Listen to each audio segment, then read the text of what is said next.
Welcome to my channel.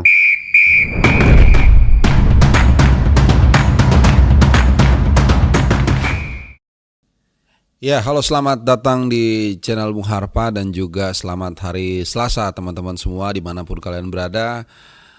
Ya, di kesempatan kali ini langsung aja ya, gue akan bahas seperti biasa, nggak biasa sih kali ini ya, karena agak sedikit kita tarik ke sepak bola lokal, ke Liga 1 ya.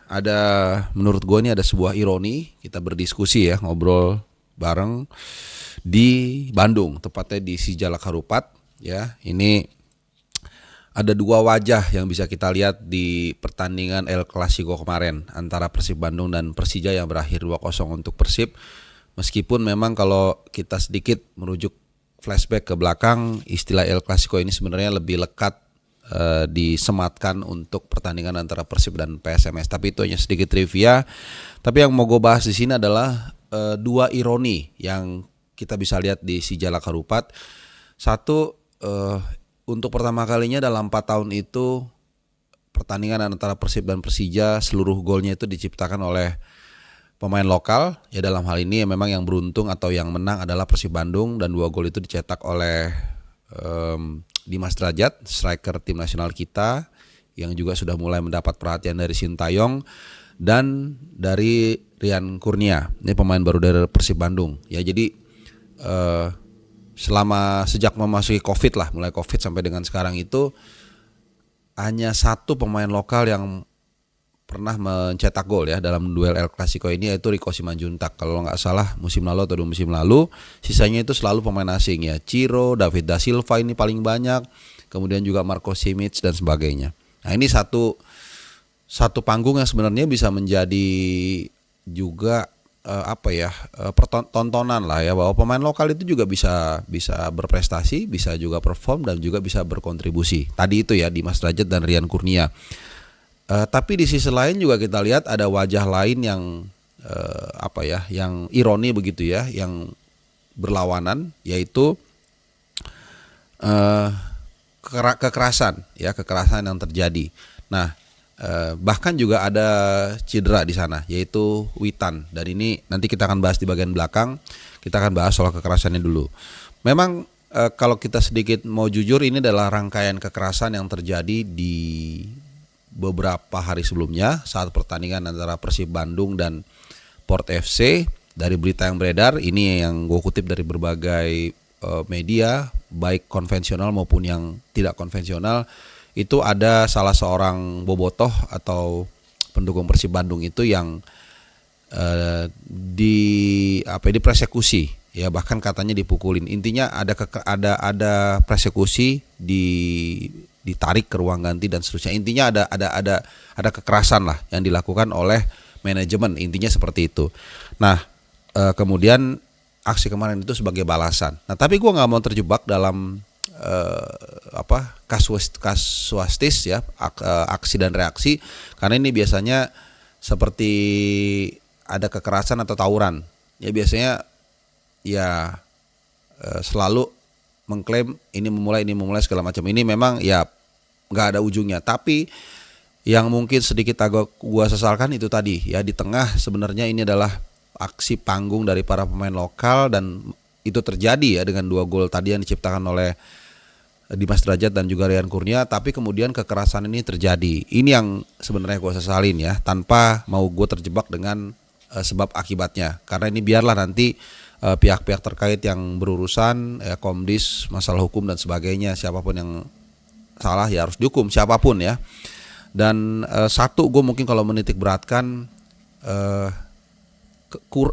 terlepas dari siapa yang salah, itu harus ada gerak cepat sebenarnya dari manajemen untuk mengkomunikasikan ini, menyelesaikan ini secepat mungkin supaya akhirnya tidak berbuntut panjang. Ini ya, sekali lagi terlepas dari salah benar, ya harus ada komunikasi, kemudian cari solusinya dan didiagnosa dan kemudian ya diselesaikan. Karena ya kalau kita lihat ini di bangsa kita ini ada kebiasaan untuk menyimpan masalah. Ya, masalah itu tidak berani untuk diselesaikan secara terbuka. Gak enakan begitu loh. Akhirnya apa? Akhirnya jadi gak enak beneran situasinya gitu. Jadi ini juga mungkin pelajaran sejelek-jeleknya masalah itu kalau dikomunikasikan diselesaikan secepat mungkin secara diplomasi, ini akan lebih baik ya daripada kekerasan itu menjelar. Gue yakin lah ya, manusia itu tidak lepas dari kesalahan, tapi kalau di sana ada permintaan maaf, ada mungkin solusi dan sebagainya, mungkin tidak akan seperti ini ya. Semoga yang terjadi kemarin itu juga, kalau untuk internal Persib sendiri gue rasa kemungkinan akan ada hukuman ya, kemungkinan ada hukuman. Tapi satu yang gue bersyukur adalah terlepas dari apapun itu, kemarin tidak ada korban jiwa. Karena bukan apa-apa kalau sampai ada korban jiwa, ya pertama ini adalah masalah kemanusiaan ya. Sekali lagi berkali-kali, sefanatik-fanatik kayak gue, kita semua soal sepak bola, itu di atas sepak bola masih ada yang namanya kemanusiaan, masih ada keluarga dan sebagainya, masih ada anak, orang tua dan sebagainya. Jadi sepak bola itu bukan segala-galanya menurut gue ya gitu. Walaupun itu means something buat banyak orang, tapi menurut gua ya masih ada ya nyawa, kemanusiaan dan sebagainya.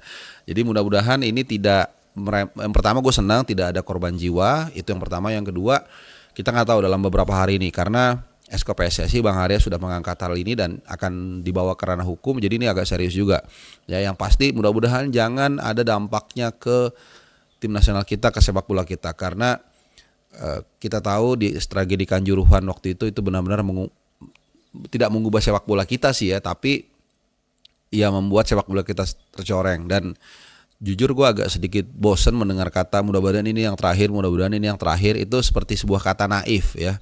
Naif itu ya pura-pura menutup kenyataan, realita bahwa melihat fenomena ini akan terjadi kembali sebenarnya. Ini pun gue yakin kalau tidak ada perubahan yang signifikan, yang drastis, baik dari semua kalangan ya, semua kalangan, bukan hanya pengurus, bukan hanya klub, bukan hanya manajemen, bukan hanya supporter, bukan hanya pemain. Ini kemungkinan akan terjadi lagi hal seperti ini. Jadi yang gue takutkan adalah ini berdampak kepada tim nasional kita yang saat ini sedang getol-getolnya berjuang di round 3 kualifikasi Piala Dunia untuk bisa lolos ke putaran final Piala Dunia di Amerika Serikat, Kanada dan Meksiko 2 tahun dari sekarang. Itu aja. Nah yang terakhir soal badai cedera ya, seperti kalian lihat di thumbnail atau di judul, gue nggak tahu nanti begini seperti apa. Kemarin itu yang makanya gue bilang mungkin bukan 2 wajah ya, tapi 3 wajah di si Jalak Harupat. Jadi ada lagi tambahan 1 pasien BPJS, yaitu adik kita Dinda Witan Sulaiman. Ya ini pemain yang salah satu pemain lokal lah kalau gue bilang ya. Bukan gue membedakan, tapi supaya untuk membuat semangat juga bahwa Witan Sulaiman membuktikan dia bisa menembus tim nasional Indonesia, bahkan tim utama. Tapi sayang di pertandingan kemarin emang agak lumayan keras ya. Ada beberapa kali pelanggaran. Kalau nggak salah Hanif Sabandi itu juga sempat terkena sikutan atau apa. Dan yang terakhir itu Witan Sulaiman. Witan Sulaiman itu sayangnya lagi bertabrakan sama pemain Indonesia, yaitu Rahmat Irianto. Bahkan sebelumnya lagi ada Asnawi waktu melanggar Dimas Derajat ya, walaupun gak keras tapi ya agak hal-hal seperti ini harusnya lebih direm lah sedikit ya untuk tidak melakukan pelanggaran-pelanggaran yang tidak perlu. Intinya Witan cedera kemarin dan dia keluar dari si Jalak Harupat itu agak terpincang. Kenapa gue bilang agak terpincang? Karena ya nggak sampai pakai kursi roda atau tongkat ya. Jadi mudah-mudahan yang bersangkutan Witan itu bisa pulih tepat waktu, karena kurang lebih 2 minggu dari sekarang ya, kurang lebih dari 2 minggu dari sekarang itu kita akan menghadapi Bahrain. Kita menghadapi Bahrain tanggal 10. Sekarang ini tanggal 24 September ya. Ya kurang lebih 2 mingguan lah, 2 minggu mungkin lebih sehari, dan tanggal 15-nya kita akan menghadapi China. Jadi kita jujur sejauh ini belum terupdate cedera apa yang dialami oleh Witan Sulaiman, tapi kita berharap dia bisa pulih secepat mungkin dan bisa ikut persiapan ya dalam menjelang pertandingan antara Indonesia Bahrain dan juga Indonesia China. Dan ini juga tentunya menambah deretan pemain kita yang masuk BPJS ya atau cedera, yaitu Sandy Walsh kemarin atau 2 hari lalu tepatnya, saat timnya Mechelen menang 2-0 itu juga dia hanya duduk di bangku penonton, bukan di bangku cadangan ya. Kemarin gue sempat bilangnya bangku cadangan, tapi dia hanya duduk di bangku penonton. Dan memang sehabis menghadapi Arab itu ada semacam cairan yang disedot dari sekitar lututnya. Jadi intinya memang ada cedera, tapi kita nggak tahu. Ini lagi-lagi berharap dia bisa segera pulih. Dan juga Justin Hapner, ini juga tadi malam timnya Wolves Under 20 itu baru main. Gua nggak tahu skornya, lupa ya. Tapi terakhir pas gue tinggalin itu 2-1, itu juga cedera, masih kondisinya masih cedera, masih dibebat lah ini ya, seperti pakai apa ya, pakai gips gitu ya, bukan gips ya, semacam gips lah. Jadi dia juga nggak ada di starter, di line up juga nggak ada, di bangku cadangan.